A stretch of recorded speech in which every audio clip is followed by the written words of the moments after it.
Now that you've touched on the cornerstones that anchor your coaching process, let's take a look at the 3 core development conversations you'll typically be engaged in with your employees.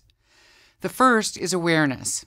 These conversations take a look back over your employees' careers to get a current and accurate read on who they are, what they've accomplished, what inspires them, and what they do well.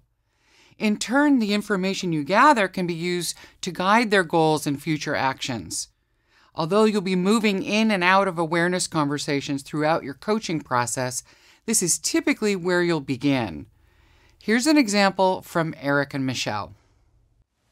One of your biggest goals this year was to develop your leadership skills. Now, I'm curious as to what that means to you. Well, I'd like to excel as a team lead, then move on to directing a development group. So what strengths do you already have that you can lean on to accomplish that? That's a very good question. I think I'm great at connecting the big ideas to the details, to process. I see that.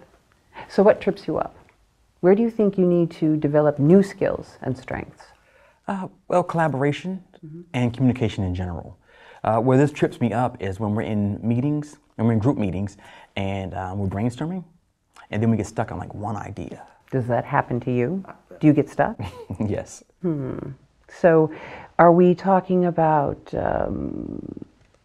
conflict resolution skills or what? Well, it's basically conflict resolution stuff. Getting someone to move from their own personal agenda to a more shared agenda without being offended. Excellent. Okay, one of the most important features in awareness conversations is keeping things open and supporting your employees' process of discovery and self-awareness. Now, let's move on to vision conversations. This is where you help your people connect that self-awareness with the big picture to identify next steps and right actions for growth. Michelle and Eric began to touch on that vision in the last conversation, so let's take it a little further. So if you were to develop your conflict and collaboration skills, how do you see that impacting the company overall?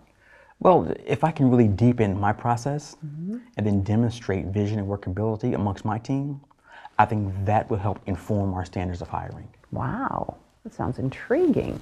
Say more. Well, as we grow, as I see the biggest dangers facing us, will be hiring players that are ego-driven and not idea-driven. Got it. So are you ready to move on this idea? Put this goal front and center and get started? Yes, in fact, I'd like to work with Amanda in marketing. She's amazing. She's led a couple of our group discussions, and she's excellent at diffusing conflict. Great. So, what do you want to be accountable for this week? I'll schedule a meeting with Amanda.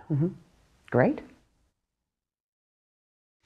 As you can see, vision conversations are exploratory and encourage people to come up with next steps on their own. So now, let's focus on reflection conversations. These are really about creating a pause in the action to anchor learning and growth and results. It's about assessment, acknowledgement, appreciation, and maybe even celebration.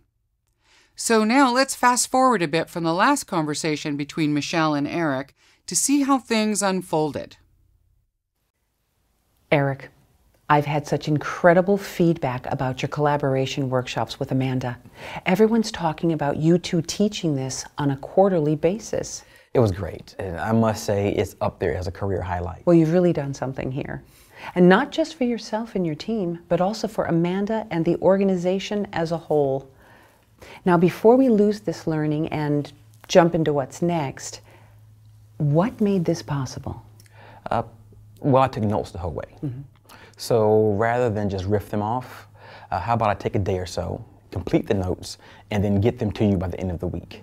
What about putting together a presentation for the VPs? Let's widen the base here. What do you think? I like it. I mean, it sounds great. Yeah.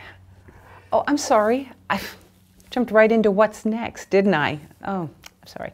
Let's circle back, because this is important. What did you learn about your ability to lead that you didn't know before?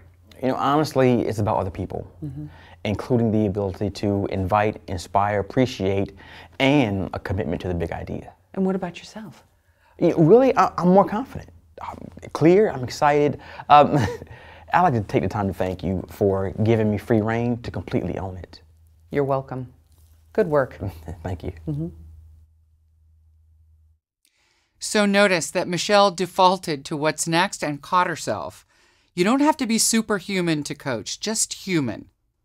As you engage in these core conversations, you'll hone your capacity to stick to the cornerstones as well. You'll build trust, inspire learning and expertise, and a purposefulness that benefits you, your people, and your company.